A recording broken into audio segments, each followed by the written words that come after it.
Well, howdy do, y'all.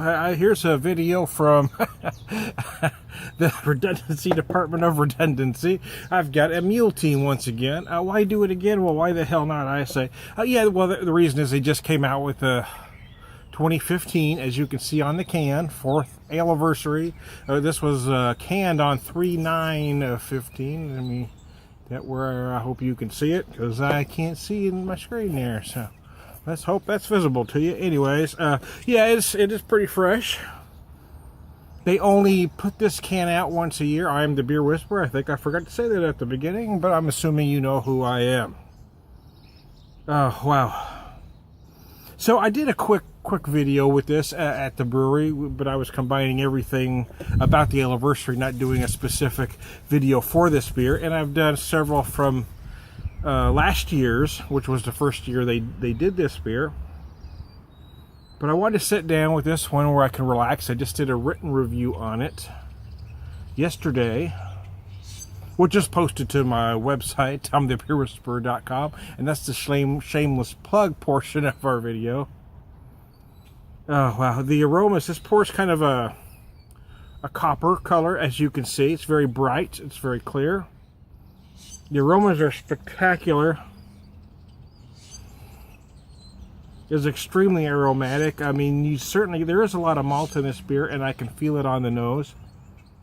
I'm also getting maybe just the slightest tinge of a very dark brown sugar, combined with the hoppage going on. There's certainly a whole lot of pine. I'm getting a little white pepper along with that, along with some varied citrus. I'm getting some grapefruit zest, some lemon zest.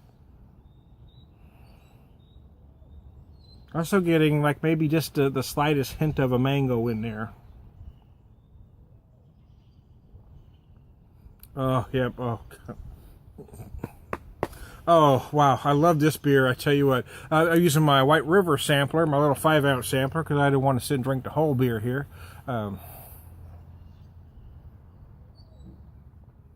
Last year's model had a lot of sweetness right in the middle, and then it cleaned up and nice at the end.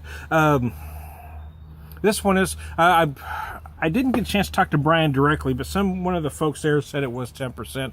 Last year's was 9%, 100 IBUs. I believe this one is 100 IBUs as well, 10%, 100 IBUs. I'll have Brian correct me if I'm wrong. But it feels big. Again, the point I was trying to make was it's just big all around. The trend with these IPAs is to make these light, kind of golden colored, very fruity, trendy, hopped IPAs. There's nothing wrong with that. I like those beers. I'm not knocking them by any means. But they didn't do that here. So I really give them credit for being brave and bucking the trend and going with tradition rather than trend. So I personally give them a lot of credit for that. What I was saying, where I lost my place, was last year's had a lot of sweetness in it. This one doesn't. You definitely feel that malt, that is for sure, but it doesn't have that big sweetness in the middle like last year's had. You get this nice toasted malt characteristic that's just beautiful. I'm also getting maybe the slightest bit of a very dark brown sugar with maybe a little bit of honey, but not in a sweet way, if that makes any sense to you.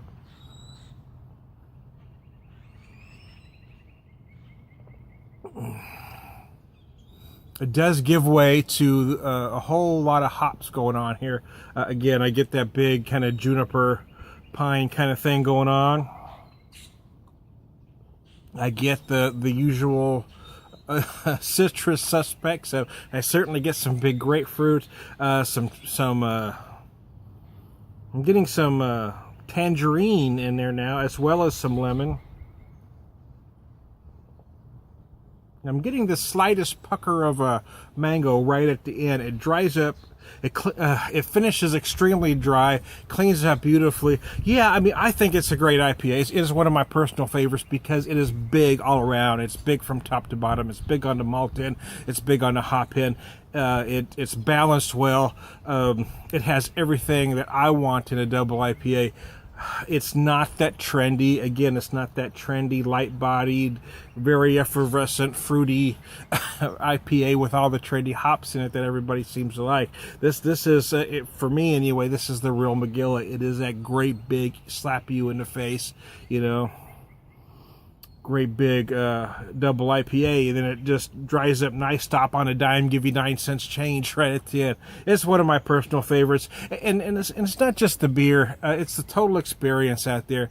Brian and Jolene that own the place are just great people. I mean, I gotta think that they were just, I mean, people had to tell them they were crazy for opening up a craft brewery smack dab in the no place, about a 2-hour jaunt from any larger city in Missouri. You know, I mean, you've got to want to go there, and yet the tap room's only open once a week, but it's packed no matter what time of year you go. You can go in the middle of summer, you can go dead of winter. If they're open, they're packed, and that just says something to it says something to their customer service. It says something about their integrity, and it says a whole lot about their products. So I'm just begging all my serious beer geek friends for no reason other than to go to Piney River Brewery. If you need to make a trek, go there. There's nothing else there. There's nothing else to see, but that brewery is worth the trip.